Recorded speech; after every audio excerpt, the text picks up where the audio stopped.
Welcome back ناظرین. ہم break پر جانے سے پہلے ہم گفتگو کر رہے تھے اطہر منیلا صاحب سے، اور یہاں پر سوال یہ تھا کہ آخر قانون کی بالادستی کیا ہے اور اسلامی تعلیمات ہمیں کیا تعلیم دیتی ہیں. حاجی صاحب، آپ نے گفتگو سنی اطہر صاحب کی، آپ کیا کہیں گے؟ بسم اللہ الرحمن الرحیم. الصلاۃ والسلام علیک یا رسول اللہ وسلم علیک یا حبیب اللہ. میں سب سے پہلے تو آپ کو اس انتہائی حساس اور نازک عنوان پر آج کی گفتگو رکھنے کا شکریہ آپ کا ادا کرتا ہوں. اس میں کوئی شک نہیں کہ اسلام امن کا دین ہے، محبت کی تعلیم دیتا ہے. اسلام قانون کی بالادستی ہی کو فروغ دیتا ہے. ان تمام باتوں کے ساتھ ساتھ ٹھنڈے دل سے یہ بھی سمجھنا چاہیے کہ اسلام یہ اجازت نہیں دیتا کہ ایک آدمی کلمہ پڑھ کر اللہ کو گالی دے. اسلام یہ اجازت نہیں دیتا کہ کوئی آدمی کلمہ پڑھ کر نبی کریم صلی اللہ علیہ وسلم کی تعلیمات کے نبی کے خلاف بات کرے. اسلام یہ اجازت ہرگز نہیں دیتا کہ کوئی آدمی کلمہ پڑھ کر قرآن کے خلاف بات کرے. کوئی آدمی کلمہ پڑھ کر کے سرکار دو عالم صلی اللہ علیہ وسلم کا اسوہ حسنہ، وہ اسوہ حسنہ اخلاقیات بھی ہے، وہ اسوہ حسنہ حقوق و العباد بھی ہیں. ایک دوسرے سے پیار محبت کرنا بھی ہے، بڑوں کا ادب کرنا بھی ہے، چھوٹوں پر شفقت بھی ہے. لیکن یہ بھی ہے کہ جس فتح مکہ کے موقع پر سرکار دو عالم صلی اللہ علیہ وسلم نے سب کو معاف کر دیا، وہاں ایک گستاخ رسول بھی تھا. اس کا نام ابن حنظل تھا. اس نے پناہ لینے کے لیے اپنے آپ کو غلاف کعبہ کے اندر چھپا لیا.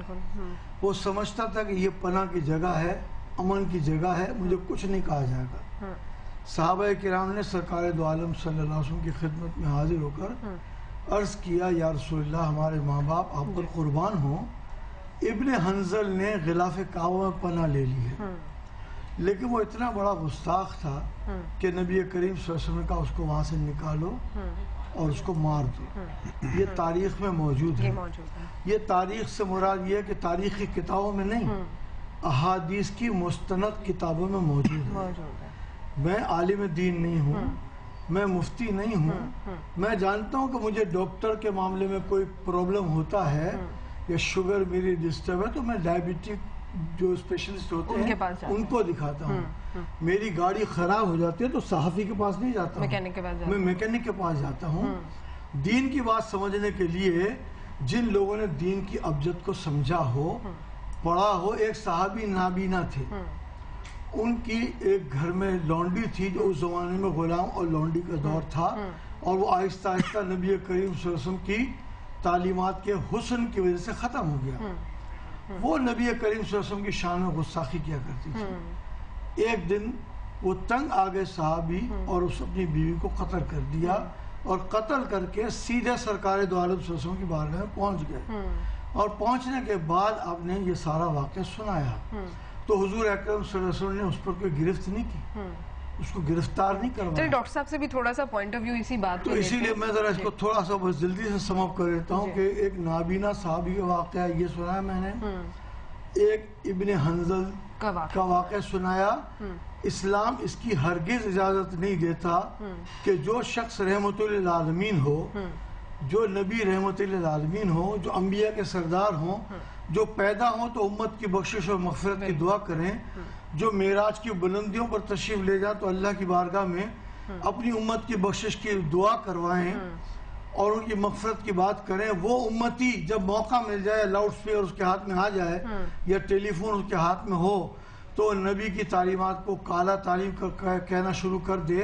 اس کے لیے تعلیم کر دینی چاہیے. میں لا گریجویٹ میں بھی ہوں، لیکن مجھے چونکہ پریکٹس میری نہیں ہے تو میں کسی قانون کے بارے میں مجھے کچھ سمجھنا ہوتا ہے تو سینئر ایڈوکیٹ سے بات کرتا ہوں. جن لوگوں کو یہ بات سمجھنی ہے، دروازے کھلے ہوئے ہیں، وہ رابطہ قائم کریں، سمجھیں کہ کیا ایشو ہے. ڈاکٹر صاحب آپ کیا کہیں گے؟ ڈاکٹر فرید پراچا، آپ نے گفتگو سنی حاجی حنیف طیب صاحب کی، آپ کا کیا پوائنٹ آف ویو ہے؟ جی بسم اللہ الرحمن الرحیم.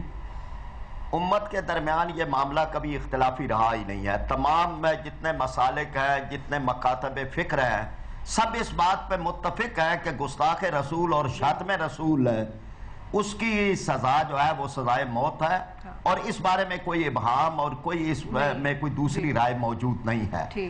اور پھر ہمارے ملک کے اندر قانون موجود ہے توہین ناموس رسالت صلی اللہ علیہ وسلم کا، یہ قانون وفاقی شرعی عدالت کی طرف سے اس قانون کو باقاعدہ طور پر تمام بحثوں کے بعد اس نے سزائے موت جو ہے وہ مقرر کی ہے شاتم رسول یا گستاخ رسول کی۔ اب اس کے بعد یہ معاملات تھے کہ کیا قانون کو کوئی آدمی اپنے ہاتھ میں لے تو اور پھر اس کے بعد اس کے بارے میں شریعت کیا کہتی ہے، قانون کیا کہتا ہے۔ جہاں تک سلمان تاثیر صاحب کا معاملہ ہے، انہوں نے جن کے ذمے تھا کہ وہ قانون کی حفاظت کریں اور جن کے ذمہ تھا کہ وہ عدالتوں کا اور عدالتی پروسیجر کی حفاظت کریں، انہوں نے قانون کا مذاق اڑایا اور قانون کو انہوں نے جو ہے وہ کالا قانون کہا۔ خود ان کا یہ معاملہ جو ہے یہ ایک قانون شکنی تھی اور قانون کے منافی تھا اور قانون کو اپنے ہاتھ میں لینا تھا۔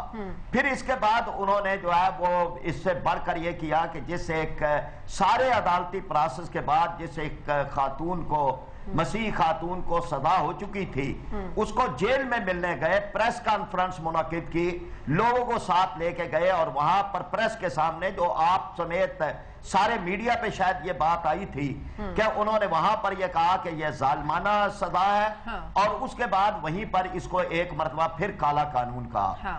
اب یہ ایسے ہی ہے جیسے کوئی آدمی کسی آئین پاکستان کی کسی ایک شق کے بارے میں یہ کہے کہ یہ شق غلط ہے اور کوئی آدمی پورے آئین پاکستان کو کہہ دے کہ یہ جاہلانہ آئین ہے اور یہ ظالمانہ آئین ہے اور یہ کالا آئین ہے، تو آپ یہ اندازہ کر سکتے ہیں کہ اس کی انتہا کتنی ہوگی۔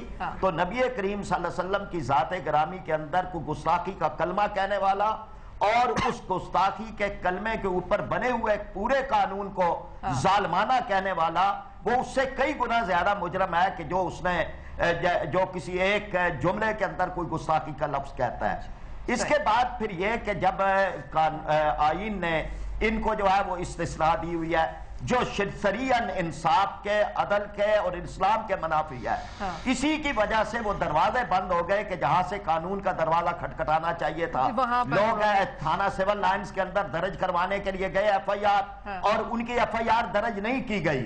گویا کہ عام آدمی اگر کہیں پر کوئی اس سے یہ گستاخی کا کام ہوتا تو اس کے خلاف جو ہے وہ مقدمہ درج کروایا جا سکتا تھا، تفتیش ہوتی اور عدالت کے اندر جاتا، لیکن ان کے بارے میں عدالتی اور قانون کے سارے دروازے بند کر دیے گئے اور کہا گیا کہ گورنر ہے وہ جو چاہے کہتا رہے اور جو چاہے کرتا رہے، کسی کو کوئی اختیار نہیں ہے۔ تو گویا کہ یہ خود ایک اس بات کی طرف دعوت تھی کہ اب کسی کو بھی کہ جس کے دل کے اندر محبت رسول اور عشق رسول ہے اور جس کا دل شدید صدمے کے اندر ہے، اس کے لیے نہ تھانے کا دروازہ کھلا ہے نہ عدالت کا دروازہ کھلا ہے۔ تو اس کے بعد ایک غیرت کا ثبوت جو ہے وہ ممتاز قادری لیکن میں سر آپ کی بات سے اگری کر رہی ہوں، لیکن سوسائٹی کہاں کھڑی ہوگی؟ سر میرا سوال یہ ہے کہ قانون ہاتھ میں لیا گیا ہے، وہ آپ کی بات صحیح ہے، اگر میں اگری کر رہی ہوں اس بات پہ کہ آپ جو باتیں کہہ رہے ہیں وہ صحیح ہے، لیکن قانون کو ایک عام آدمی کو اس سے شے نہیں ملتی کیا کہ وہ قانون کو ہاتھ میں لے لے اسی طریقے سے؟ یہ تو بڑی ایک سوسائٹی کے پوائنٹ آف ویو سے بڑی ڈینجر میں یہی بات عرض کر رہا ہوں کہ ایک عام آدمی کے لیے تو یہ بات ہے کہ وہ جب جائے گا تو اس کے لیے وہ ایف آئی آر درج کروا سکتا ہے۔ اس ملک میں کتنی ایف آئی آر درج ہوئی ہیں اور کیس چلے ہیں، ان کو جھوٹے سچے یہ سارا پتہ چل گیا ہے، لیکن سلمان تاثیر کے بارے میں نہ ایف آئی آر درج ہوئی، سر ایک ایف آئی آر کٹی تھی تو بھٹو صاحب کو پھانسی ہو گئی تھی، استثناء دیا ہے، یہ قتل بھی کر دیں تو انہیں استثناء ہے، یہ دل آزاری کرے انہیں استثناء ہے۔ تو گویا کہ قانون نے یا آئین نے خود قانون شکنی کا ایک راستہ ہموار کر دیا۔ اسی لیے جب ہم یہ کہتے ہیں کہ توہین رسالت کے سلسلے میں جو قوانین ہیں اور ناموس رسالت کے تحفظ کا ان کا ہونا جو ہے وہ ایک لحاظ سے بہت ہی مجھے موقع دے دیجئے، وہ رحمت ہے کہ اس سے قانون شکنی کا نہیں اور قانون کو ہاتھ میں لینے کا نہیں بلکہ قانون کے دروازے کھٹکھٹانے کا راستہ کھلتا ہے۔ ڈاکٹر صاحب مجھے موقع دے دیجئے، فی الحال وقت ہوئے ایک ناظرین مختصر سے وقفے سے واپس آئیں گے اور ندیم فاروق پراچا صاحب سے پوچھیں گے کہ سوسائٹی کہاں کھڑی ہوتی ہے اس تمام تر واقعات کے بعد۔ میرے ساتھ رہے۔